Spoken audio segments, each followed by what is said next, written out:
And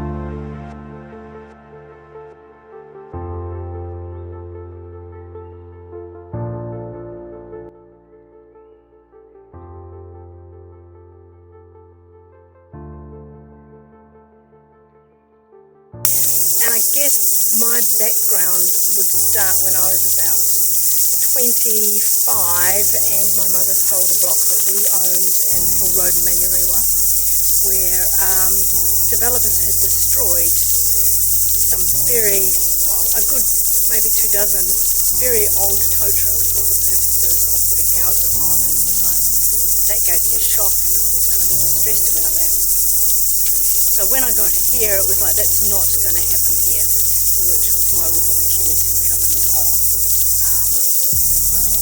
And from there, we have gone on to plant deep grants and plant many trees.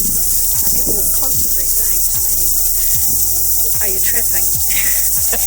And I would say, no, but I'm planting trees. And they would kind of be nice and just look the other way. So I started to get some traps, all of which were, excuse the expression, but they were bloody useless, to be honest. It was very difficult to catch animals in them, it was difficult to monitor them, it was difficult for me to reset them, and I had no real support from family in terms of following up on them and someone else taking that part over.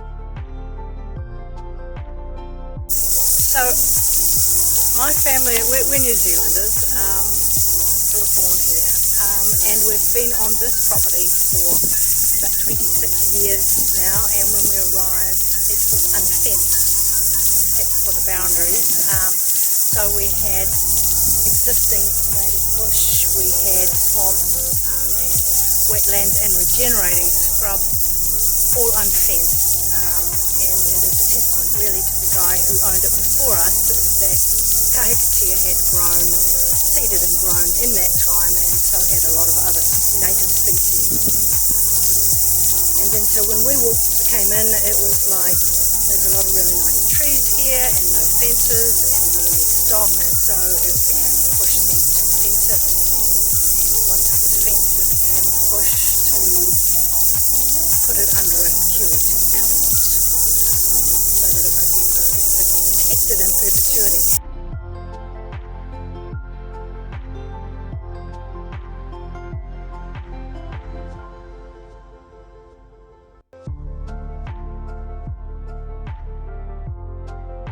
And that was until I met Wayne Bennett, and he put me on to Cass, and with Cass we decided, I was more looking at planting trees, Cass was looking more at making sure those trees survived. So we got together and we started the Pocono group, but if we're looking at why I did it, it was simply because we've got to protect these trees are our children and our children's children, that they won't have a clue about what is possible, and they won't have a clue about trees, or it'll all just be taken into development. Yeah. So it was really to stop the development that got into conservation.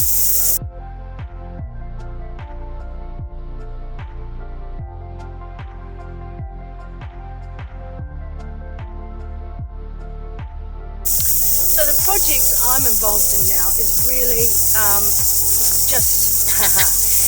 Trap NZ would be the official one, and the unofficial one is succession planning. And to do that, I have children on the property, on their own titles, and what I'm planning to do, what my husband and I are planning to do, is to do boundary changes so that they actually take over all of the property, and we're just sitting on a section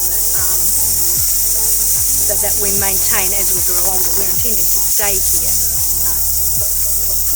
for the rest of our lives. So with the children taking over now, it's giving them some responsibility and some idea of what's involved, because they see me doing stuff and I ask them to help me from time to time. I'd have to say they're not terribly into it, but it's definitely changing. They're becoming more involved. I see my daughter with a saw and some paste. My son will be pulling out woolly nightshades. My daughter's husband will be cutting back pampers, and my other son is doing traps. He does a lot of trapping. So they're starting to get into it, and that actually, Kath talks about 2050, and I can see myself at 2050 beside my 100-year-old husband and me at 95 with predator-free 250 t-shirts on. That's the goal.